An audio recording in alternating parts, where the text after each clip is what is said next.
Hi everyone, welcome to another podcast of Remote Tribe. We are a digital nomad community, blog, and newsletter. We try to bring you guests from all over the world, people who are nomads, and not only people who travel the world and have life experience in traveling. And I'm joined today by Linda, who is an English teacher and more in South Korea. So she's been living there for a few years. Linda, how long have you been living there? 8.5 years. Wow, so I can definitely tell you're an expert already in Korea, South Korea. Maybe I don't know. We'll see about that. But I'm really happy with us today because I think Korea is kind of like this exotic country, especially for Western people, and I find it fascinating that you're there and you managed to live somehow and you enjoy it. So give us a brief intro about your how you ended up there and your life in South Korea, and then we can chat about some really interesting subjects. Yeah, cool. Thanks, Andrew, for having me. Very excited to talk about it. My name is Linda. I'm actually originally from Germany and the US. I'm a dual citizen of both countries, but I kind of consider Germany more of my home.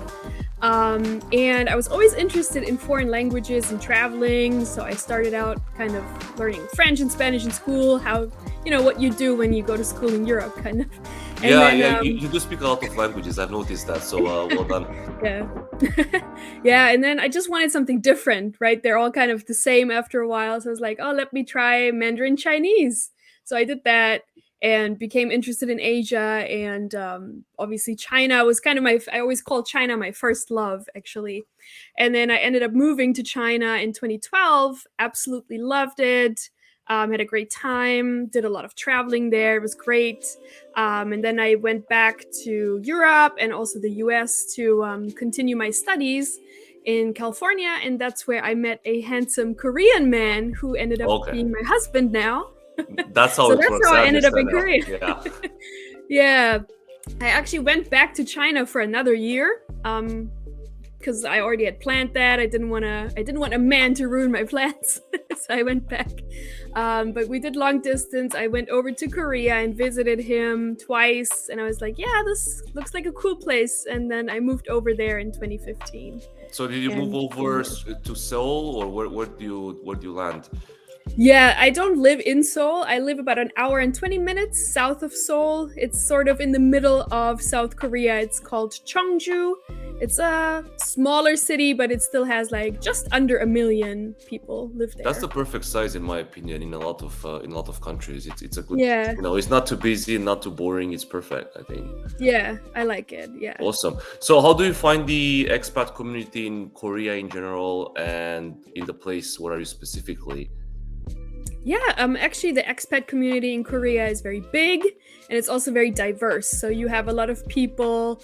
So the younger people come to Korea for going to university. You have a lot of exchange students from all over all over the world, all different countries. And then the other thing, you also have a lot of people who come specifically kind of to Seoul for tech companies. Tech is huge in Interesting. Korea. They work Okay. there. So you have these professionals, and then you also have a group of English teachers. English teaching is very big in Yeah. Korea. So you have those people, and yeah, you have all So different kinds of people. okay, that's yeah. So I knew there are some expats in Korea, but it seems like it's bigger than I thought initially. Mm.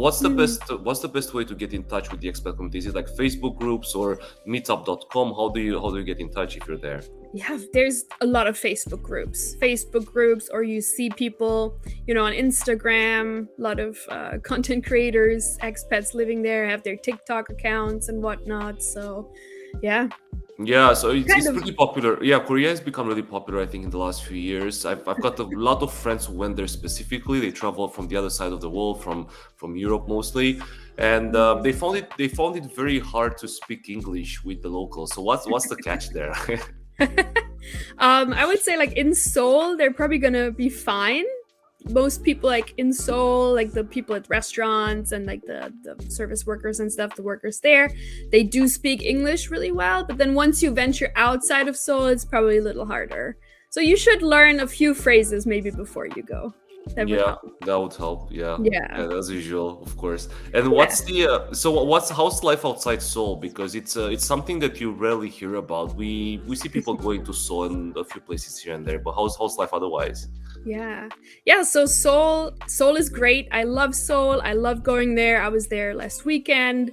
I like always going there, but then I like coming back to my city and kind of the more calm. Yeah, So I like that. Yeah, so if you live outside of Seoul, you definitely need to speak Korean. Otherwise, you're probably gonna have some problems. Here, also in my neighborhood, I think one of only two foreigners living in my neighborhood. So you don't really see a lot of other foreigners, but that's yeah. also exciting and fun. So yeah. Yeah, I believe so. How do you find it being one of the only foreigners there? Like, is it easy to socialize? I mean, you speak Korean pretty well, I guess, right? Yeah. Yeah. Is it easy to socialize? Are people like socially awkward against you? Like, what's the catch? Yeah, so some people are kind of awkward because Koreans are very like perfectionistic. Yeah, So if they feel like they can't speak English really well, they just won't talk to you. They're kind of shy sometimes. yeah, But then you also have those who are really good at English and they really want to talk to you and kind of try and make friends with you. So that's also, yeah. And you can join like pretty much any city, no matter how big it is, has like a language exchange program in especially university cities. So you could join that and meet people, or you just go to like your local kind of expat areas and meet people, and there will also yeah. be locals who want to speak with foreigners. Okay, So that's great. So that's definitely yeah. a good place to meet, even if you're like a short-term expat or like if you're traveling as digital nomad. I think for a month or two, I think it's still a great immersive experience in the local culture. It's one of the best things you can do, actually. Super Mm, exciting. Yeah, yeah, it's a good yeah. tip. So, how do you usually find these language exchange communities? Usually when you meet somebody and they go there, you just kind of tag along and go. That's Yeah, usually how it goes.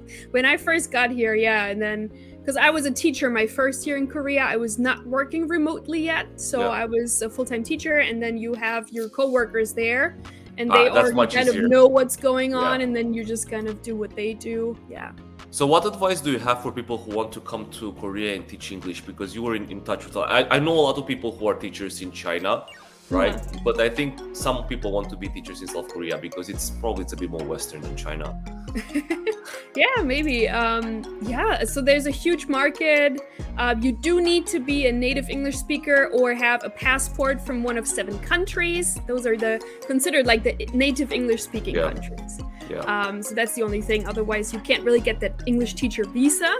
yeah, And then there's 2 options. So you could either work for a private language school or a public school. So yeah. that's kind of up to you. And So the public, is the private one paying more, I guess? it's paying more, yes, but you have less public holiday, not public holidays, just paid vacation Paid days vacation, yeah. usually. Yeah. So Right. for the public school system, a popular program is called the EPIC program, English program in Korea, and Okay, that's so that's a good going tip. there. I'll leave Yeah. some links in the description below for people who want to come to Korea, because I think it's a good experience. Is there like a minimum is there a minimum time for you to be a teacher? Do you have like a minimum a year to be a teacher? Is that a minimum It's contract? usually a year, yeah, the contract. All right, awesome. Yeah. That sounds interesting. So talking about Korea, I know for a fact that they've got good internet, so that's not a problem over there, right? No. And I guess in your city as well, it's absolutely no problem connecting, and you've got high speed and no Yeah, problem, it's right? super fast everywhere. Like every restaurant, every cafe, they will have like free Wi-Fi. That's a very big thing too. Kind of every cafe, you'll see people working there with their Okay. laptop, they're So studying. there is a working culture in cafes, because in Europe, in a lot Yeah, of places, I don't know about the US, but in Europe, they do look very weird at you if you stay more than an hour on your laptop. yeah. No, that's totally normal in Korea. Wow. And it's like Okay. also if you're there alone and you bring your laptop and everything and you get up, leave your seat and go like to the restroom or something, nobody will take your stuff. It's really safe. It's really great. Yeah.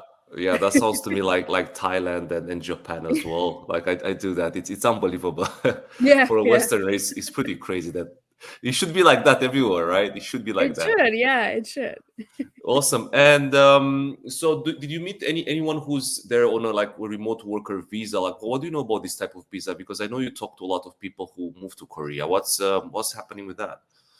Yeah, that's a great question. So, Korea actually introduced a remote worker visa or digital nomad visa either at end of last year or beginning of this year. They introduced it that it's like in planning, but they Hmm. haven't announced anything yet. Nothing specific. It hasn't come out. So that's where we are. All It's right. not. It's Yeah. so you can't really apply for it now. It's still under discussion, No. I guess.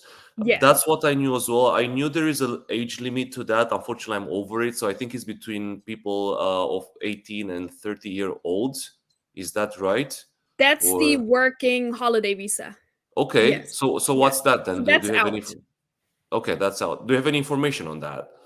I do, yeah. I met some people who are on that. So it's like you said, the requirements are kind of strict. It also depends Mm-hmm. on what country you're from. So they have a quota.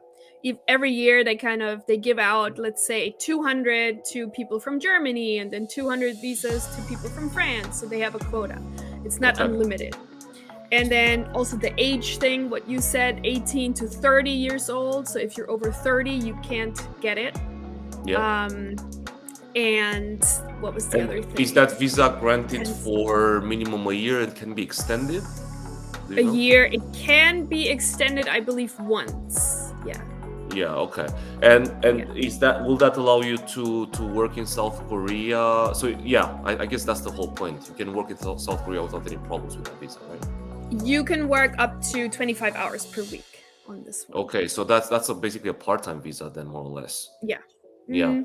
Okay. So Yeah. it's more like I think it's more like a cultural exchange, basically, visa, Yeah. Yeah. more or Yeah. less.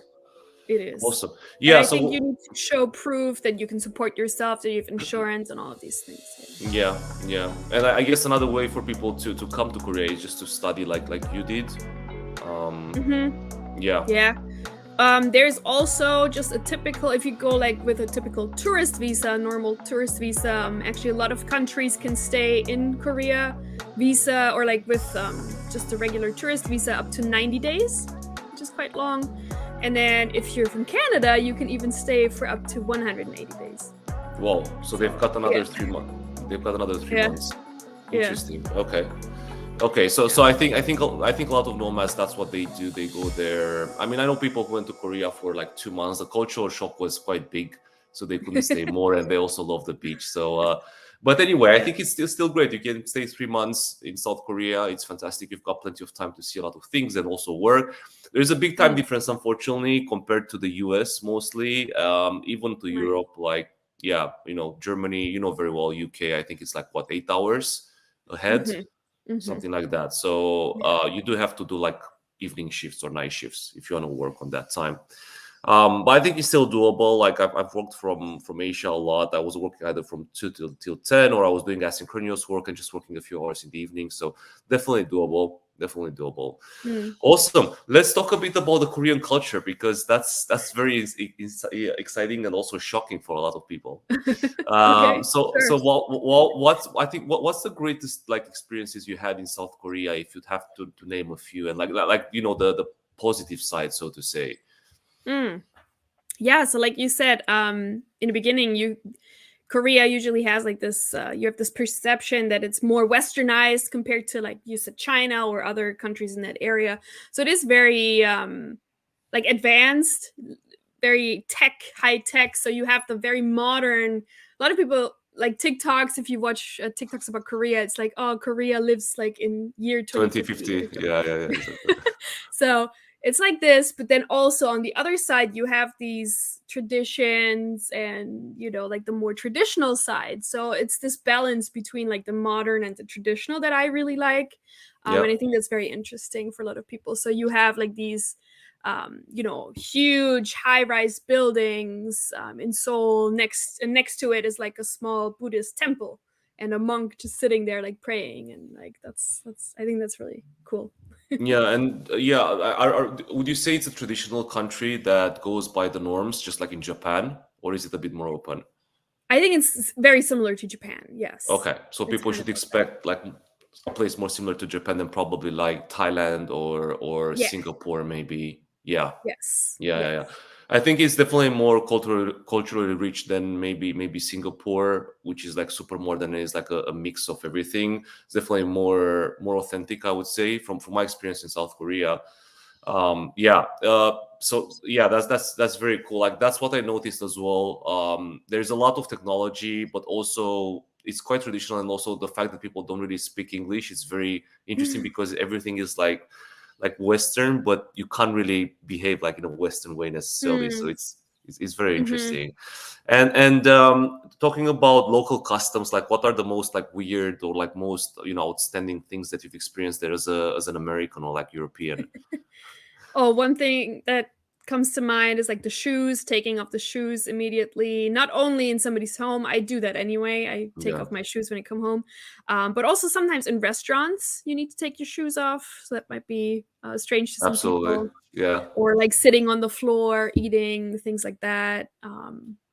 Yeah, a lot of yeah. things like that. And in terms of socializing with the locals, like, is there any like quick hacks on how to open conversations or things like that? Mm, I think it might take more. So that's my experience because I also lived in China. In China, I feel like I had a easier time making friends with locals. Okay. They're very eager. They would just come up to you and talk to you. Still, okay. Yeah. In Korea, it's a little different. I think it takes more time. So if you join like, if you go to the gym or you join like a sports club or whatnot, and you go there regularly and they kind of get to know you and then they open up too. Hmm. Um, So it's more yeah. like Japan, where you have to be in their circle for a bit more time until they start opening Mhm. up. Yeah, as you were Yeah. saying, a bit shy. Yeah, Yeah. it's funny Yeah. because I noticed that the Koreans that I meet in Europe are usually very outgoing. So it's the opposite. They come to you, which is pretty cool. So yeah, Mm. they're not so shy. Interesting. But yeah, but I guess they do have to socialize. So I think they're definitely more open when people when they travel, they're by default more open, and Yeah. they have to, which is Right. that's one of the greatest things about travel that you have to manage. Yeah. Yeah, Yeah, that's true. everywhere you are. Yeah, awesome. So what do you guys do for fun then in Korea? I guess yeah, let's talk about Seoul and then some other cities where you live. Like how do people have fun, and tell us a bit about the food. What's your favorite? What to expect? Yeah, so how do people have fun in Korea? You can have a lot of fun in Korea. Entertainment is huge. People like going out. They do work hard, but they also play hard. So going out, eating, that's maybe also another culture shock. Like when you go out eating and drinking with Koreans, you don't just go to one restaurant, you would go to like one, and then you're done there, Interesting. you go to the next place, you go to the next place. So there's a lot of eating and drinking involved. It's like a Um, pop crawl for foodies. Yeah, yeah, every time. yeah, exactly. Yeah. And usually the last stop will then be a norebang, which is like a karaoke place, Okay, basically. so karaoke is definitely big there. Like Japan, Yeah. China. Yeah. Yeah, Well, and you have like your own private room. It's not like in the West where you sing in front of people you don't know. You get like your own, like in China. If you're familiar, you have your own like yeah. individual room, only you and your friends, and then yeah, you can sing. And I guess everything happens in the high rises, just like in Japan. Is that Yeah, is that how it yeah. works? Okay. Hmm. Right. And is life happening also in the basement, like in the underground, like in Japan? They have all these like huge galleries underground. Hmm. Yeah, in Korea, I think it's mostly like underground shopping, the underground Hmm. shopping malls. Yeah, that's huge in Seoul. You can go down there, and it's a whole different world. You step in there. Yeah, yeah, Yeah, yeah, exactly. shopping. Yeah, all kinds of shopping, And cheap, what? cool Yeah, clothes. yeah, exactly. How about let's talk about prices a bit because that's a big one. So how much? Let's start by that. Like, how much do you think someone needs to sustain themselves in let's say Seoul? Hmm. Yeah, so Seoul is and I actually looked this up beforehand, but it's in the top 30% of the most expensive cities. So it's not that cheap to live there. And so also in Korea, if you're in Seoul, Seoul is the most expensive place to Yeah. live in Korea, right? And then also in Seoul, depends kind of on the neighborhood where you are. Um, so it's definitely a lot more expensive than like if you would go to Thailand or Vietnam, for example. Um, so an average person, one person would need about $1,400 a month to sustain themselves, and half of that would be your rent. So that's the Hmm. biggest expense, the housing. Yeah, Yeah. absolutely. And going out for like restaurants right now, like how much would you expect to go out and eat for like one person and the couple, like for a couple? Mm. Yeah, so I find that eating out is actually cheaper in Korea compared to Europe. So you would pay, depends again like on the Yeah. restaurant, but if you just Let's go say to like it's a, average quality, yeah, like a usual. basic Korean restaurant, you can get a meal for like $8. Yeah, or Yeah, 8 that euros. Yeah.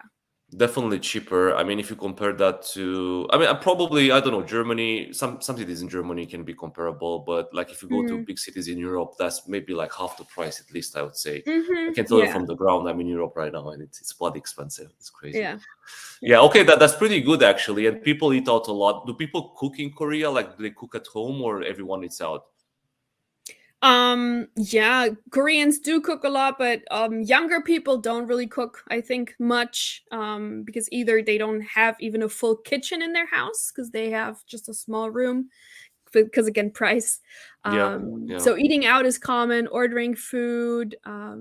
Yeah, and also as a foreigner living there, so that's also the thing. Like if you go grocery shopping, if you buy groceries like what you would eat at home, say like European food or yeah. Western food, it's more expensive, obviously, than the local, Yeah, than and rice obviously and vegetables and stuff. exactly, and obviously locals, they know what to shop, and also the restaurants they have their own like menu, I guess, which is very easy to like. They use ingredients that are very easy to find, so they're not usually Yeah, Europeans; they're locally produced or they're from yeah, Asia. So yeah, definitely, I noticed that like if you want to get stuff like cheese, wine, yeah, European things in Asia, they're very expensive. So mhm, I think it's cheaper when you're in Asia to eat out than eat in, yeah, basically. yeah, That's what I noticed as well. And especially like in most of the Asian countries, it's quite cheap to eat outside. And yeah, why yeah. not? Like, Right. okay, that's a good tip. Yeah.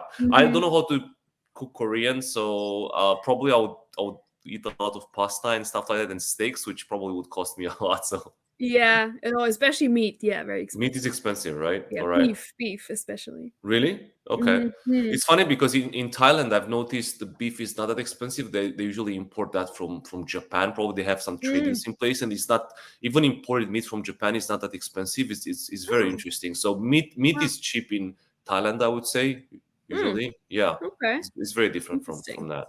Yeah, awesome. Yeah, okay. So 1,500. So you're saying that about Seoul, or is that Seoul, yeah. yeah? Okay. So Seoul. I guess it's a bit cheaper in outside Yeah. the capital. Yeah. But I find that most, especially if you come to Korea for just a short time, you're probably going to be in Seoul, right? Yeah, It's just the most convenient. Obviously, like you don't want to live in. You're probably familiar with Gangnam from the song Gangnam yeah. Style. That's usually the most expensive place in Seoul. You probably don't want to live there. You could The live like neighborhood, right? more outside of Seoul, and you could save money that way. Yeah. Yeah. So how do you talking about traveling outside Seoul? How do you travel outside Seoul? Is it by trains? I guess. Yeah, Trains, yeah, yeah, high-speed trains, very convenient. There's also a huge network of intercity buses, so you can hop hmm on a bus. They're very comfortable. They're very nice. You can charge your phone there. You can like recline them almost all the way. It's very comfy. Yeah. fantastic. And how about taxis? Because I know a lot of Western apps don't work in Korea. Mm, What's the catch there? yeah. Yeah, so Google Maps don't really use it. It's It's either useless. Kakao Maps, Naver Maps, they have their own thing. It has to do kind of with the thing between North and South Korea, so they have their own maps, kind Yeah, of because of that. security Um, issue. Yeah. yeah.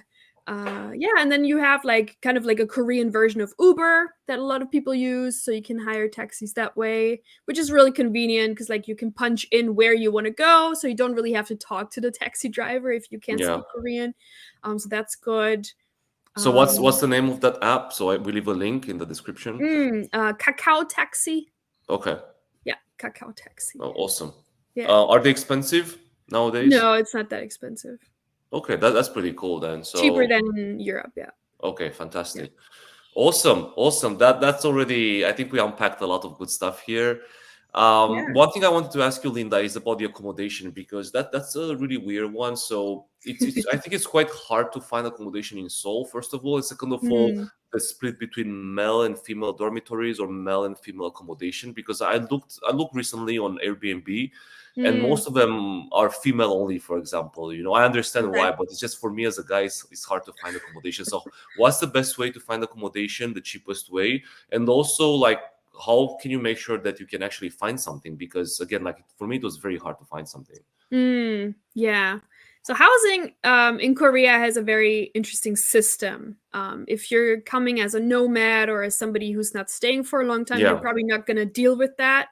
But just kind of so you understand. So typically, you have to pay kind of a very large deposit for an apartment in Korea. And this could be 10,000, 20,000, $30,000 deposit, that's just a wow. deposit. That's if you want to stay long term. Yeah.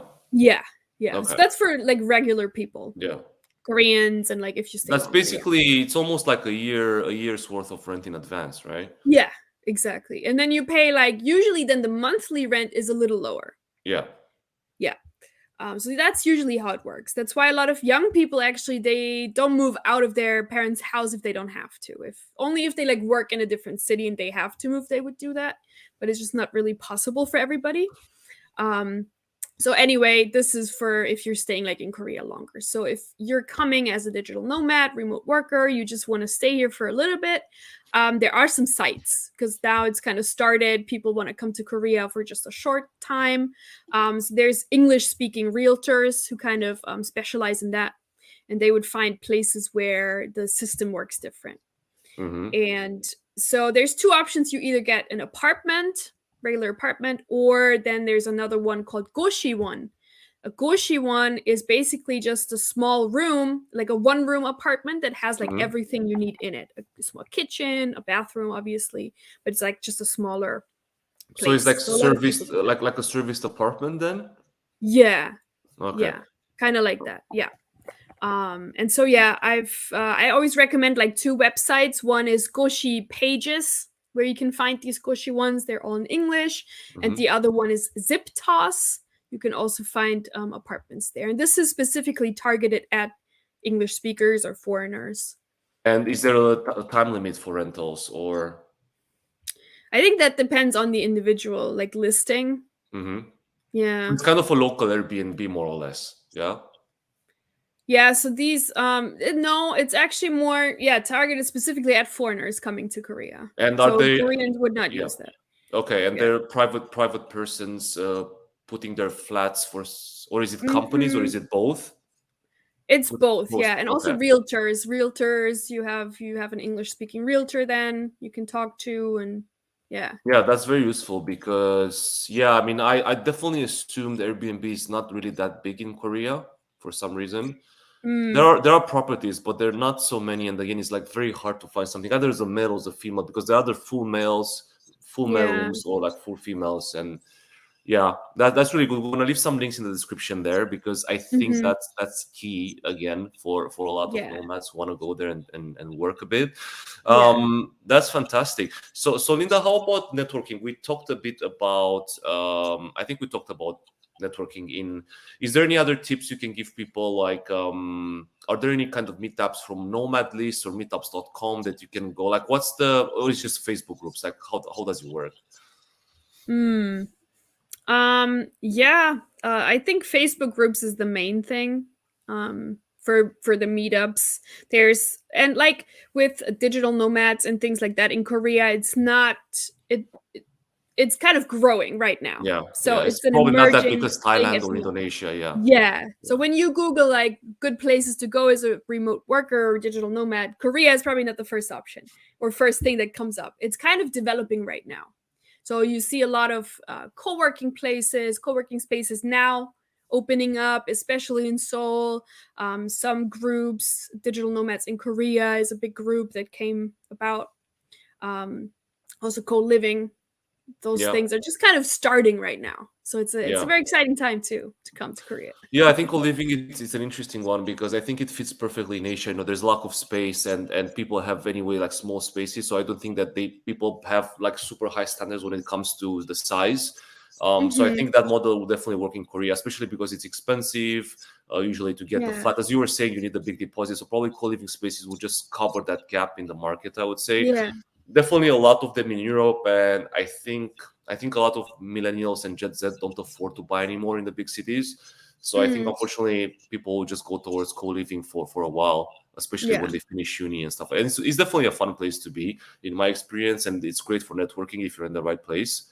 Yeah. So I think that they would enjoy that, but it's a cultural thing. So it depends on, yeah, it Right. depends on the country itself. Like in Europe it does work. I don't know about Asia. We'll see Mm. about that. Cool. So Yeah. co-working probably doable, as you're saying. Yeah. There are Yeah, options. Yeah.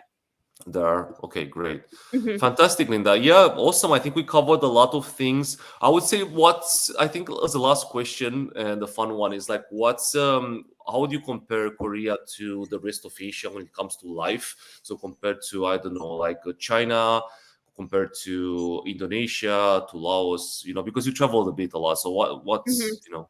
what's your take on that? Yeah. Yeah. Well, I've been living in Korea for 8.5 years. I lived in China for a little bit, traveled to other places. Um, I would say if you've been to Japan, I think Korea is very similar to Japan, also the culture. So it is definitely a hardworking culture. People Yeah. work a lot. Not as laid back, relaxed as Thailand and places like in Southeast Asia. So it's definitely more not strict, but more yeah, you know what I'm trying to say. Yeah. Like more um But and would you say are they so strict with the rules as Japanese, for example? no, I think that's a difference then. Yeah, they're That's the not that difference. strict with like rules and stuff, but they do want people to kind of fit in rather than stick out. It's like in Japan, So you'd it's rather not. fit in than stick out. Yeah, Yeah, yeah. So it's not really difference. like a super liberal culture, but there is some Hmm. space to move there, I guess. As Yeah. Yeah, Yes, but I also think it's different in Seoul. When you go to Seoul, you see people like wearing all kinds of different clothes, obviously, people from everywhere. But Korea, like as a whole country, you need to understand is just 98%, 99% Korean people. yeah, So it's yeah, very just their culture. Not there are a lot of foreigners, but most of the population is Korean, ethnically Korean. They are Korean, not that multicultural. But that's also very interesting. yeah. So That's considering. yeah. I mean, one thing I love about Thailand. I'm talking about Thailand a lot because I still Hmm. I still think it's one of my favorite places in the world. It's just that I love you, Thailand too. Yeah. yeah. I mean, it's very traditional as well. It's quite Hmm. modern, but like you still fit in somehow. It's like Yeah. yeah, and also there are a lot of expats. So there's some traditional places in Asia. I would say most of the places in Asia are quite traditional. Like the Western world is quite different. That's why Hmm. probably we love it so much. But yeah, that's the expectations you should have when you go to places like Japan or Korea or Yeah. China. They're traditional places. So just be careful with that. Try to respect the rules. Just especially if you want to fit in and you don't want to disturb anyone, and if you want to make some friends, I would say just study the rules a bit and just behave, and Yeah. enjoy the culture as they do. Yeah, Yeah. I think that's Exactly. that's that's a big differentiator because I think Western societies are very liberal, but you shouldn't Hmm. expect that in the East, and that's Mm, fair. That's how things are there. So you don't right. want to change them. You just want to enjoy and Yeah. yeah, see something else and do something else.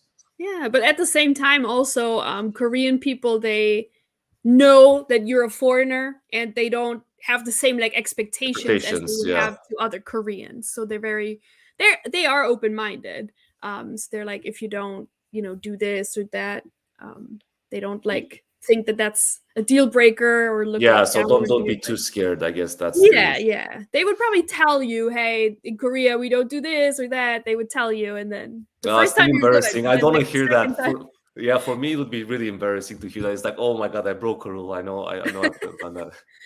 Yeah. Right. And Yeah.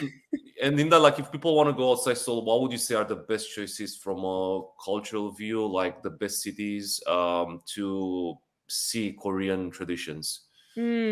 Yeah. So one of my favorite places is Jeonju. That's most famous for the Hanok village. It's like the Hmm. traditional Korean houses. Yeah. So that's a very popular place. You can go there, experience all the street food and all the tea houses there. They also have like cute a palace and like museums and things. So that's a really great By place. train, I guess. Yeah. Yeah, they have a high-speed train station. Another place I love is Gyeongju. Also, a lot of history, a lot of old temples. I love temples. I always go where the temples are. You should do a temple stay if you come to Korea, if that's your thing. So Similar you to can actually, Japan. Yeah, I've yeah, done you that can as actually well. stay at a temple for a night or longer. And you Like, can eat traditional food, probably vegan or mhm. something like that. Right. Yeah, yeah, exactly. You get Hmm. up like at 4 a.m. and pray with the monks. Yeah, Yeah. it's fun. Very, very interesting. Okay. And what Yeah. else? Yeah, so maybe a lot of people don't realize that South Korea is a peninsula. That means there are a lot of beaches actually in South Korea. It's all coast. So you can actually enjoy a lot of great beaches. Not as nice as in Thailand, but they're still nice and fun. It's still And great. yeah, and there's a island, a big island. They call it kind of the Hawaii of Korea. It's called Jeju Island. So you can take either a ferry or an airplane over there. And it's really, really nice. You can, Like a my proper husband and island, I, right? Yeah. yeah, during COVID, we actually went there and did like a road trip all across the island one time. It was really nice. It's a great place. You can rent a Right. car there, and Is it yeah. more expensive to go to to live in the seaside? Are prices higher because you're at the beach? No, I wouldn't say so. No, Yeah. Jeju is expensive, yes, but all the other. I'm just looking at the Korean map here, Yeah, but yeah, no, I don't think so. Seoul is the most expensive. yeah, yeah. That's Yeah. great. So I think you could, like, if you want to spend like 3 months in Korea, I think a good idea would be to live in Seoul for a while and then just move around by trains. Yeah. Because also, like, Korea is a relatively small country. So you can go from Seoul to the second largest city is in the south, really on the coast. That's Busan. And Hmm. that's by high speed train, I think, just under 4 hours. Yeah, that's great. So, yeah, Laid it's, back, it's a small country. no problem. Yeah. Yeah, yeah. Okay. So Okay. stay Yeah. in Seoul and then, like, explore. Yeah. Yeah. Yeah. That's great. So you can basically reach anything from Seoul by train. Yeah, pretty Yeah. much. Yeah. And That's a also great tip. airplane. Incheon Airport is like one of the biggest airports in the world, or certainly in Asia. Very well connected also to other parts of Asia and yeah, the whole world. Fantastic. Awesome. Awesome. Thanks a lot, Linda. You unpacked a lot of good stuff here. We're definitely going to leave a lot of links for the audience. And how can people get in touch with you? I know you have a really nice website where you talk about Asia because you traveled a lot. So just give us a few details about how people can get in touch with you. Sure, yeah. So my site is lindagoeseast.com. And that's basically, I started that when I was in China because I was so fascinated by China. And I didn't want to be that annoying friend that talks about China all the time to their friends. So I was like, let me just start a website. And yeah, it evolved over the years into like a travel platform for people who want to travel to Asia, different countries in Asia, travel guides, but also kind of tips and tricks for people who want to move to Asia, specifically China or Korea, and how to integrate into the society and kind of also the hidden gems. So not just Seoul, because I don't live in Seoul. There's so much Seoul content, and I love Yeah. Seoul, but there's much more to Korea than just Seoul. And that's kind of what I'm also trying to show on my site. So that's one way to reach me, lindagoeseast.com. And also on Instagram is also over here at Linda Goes East. I'm very active over there as well. And yeah, if anybody has any questions about Korea, feel free to reach out, send me a DM, or contact me via my website. Yeah.